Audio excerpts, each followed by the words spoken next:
de l'imagination en palais réel pour l'humanité.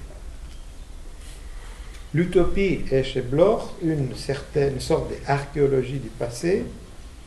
Elle cherche à trouver dans les utopies du passé les éléments annonciateurs de l'avenir.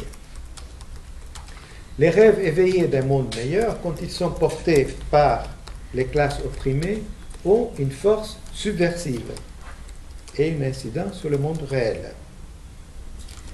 L'utopie ne doit pas se réfugier dans le monde imaginaire, elle doit chercher les médiations dialectiques de l'émancipation, ici et maintenant, hic et nunc.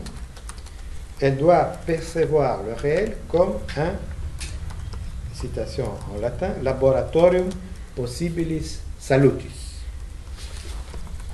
C'était vraiment une belle leçon de philosophie de l'espérance, et elle se concluait avec une phrase dans laquelle je lis un hommage à l'idée des révolutions permanentes.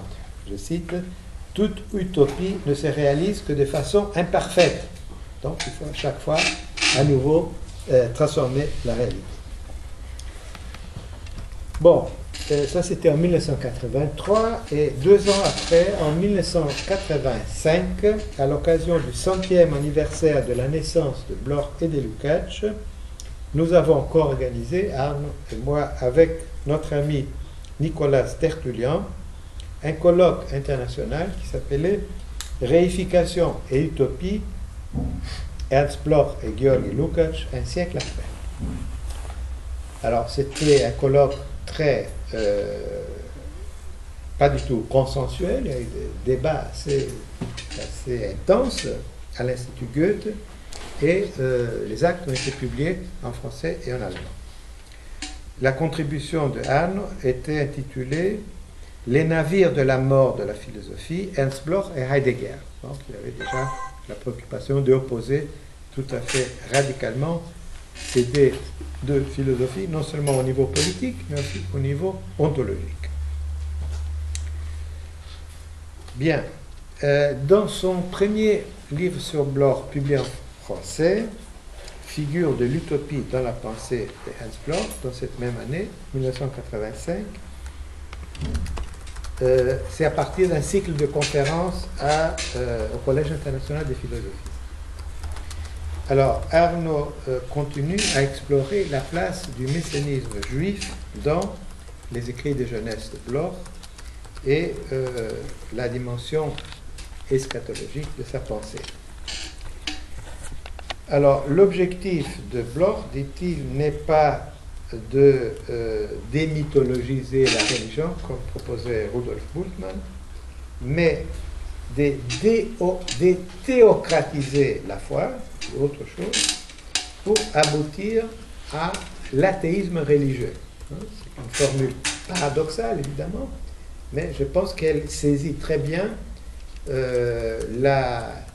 cette logique singulière de la pensée d'Ernst Bloch. L'athéisme religieux, une pensée qui est profondément religieuse dans ses concepts, dans sa forme de pensée, mais qui est totalement athée, qui est totalement en rupture avec la foi au sens religieux traditionnel. Alors, un des chapitres les plus intéressants de ces livres de Arno Münster, c'est le chapitre sur le rapport entre Ernst Bloch et Walter Benjamin. Alors, Arno montre d'une part les affinités entre les deux, c'est-à-dire leur commune attirance pour le romantisme, pour le messianisme juif et pour le marxisme. Mais aussi leur désaccord, finalement, qui vont aboutir à une sorte de rupture en 1935.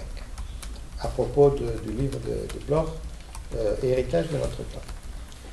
Quel est le principal désaccord, le principal différent entre ces deux amis?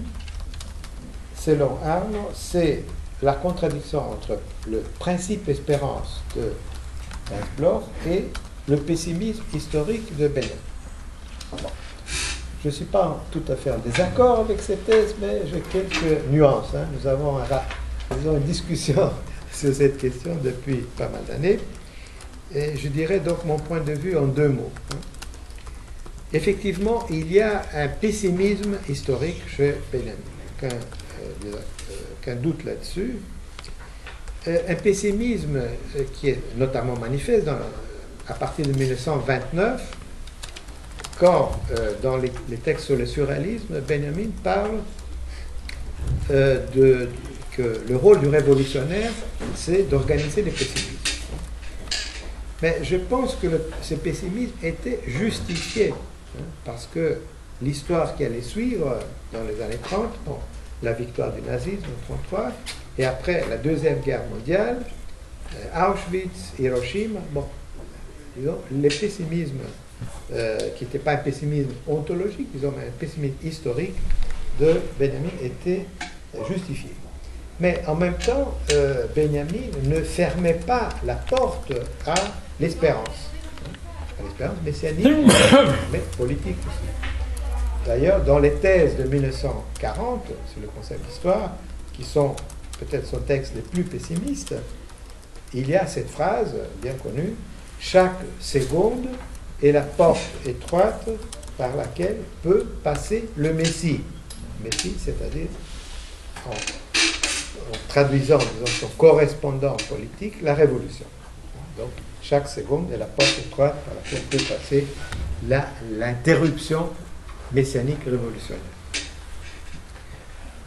Quant à Ernst Bloch, s'il est vrai qu'il a souvent été très optimiste, et même parfois d'un optimisme excessif, j'ai mentionné ses illusions, disons, révolutionnaires en 1921,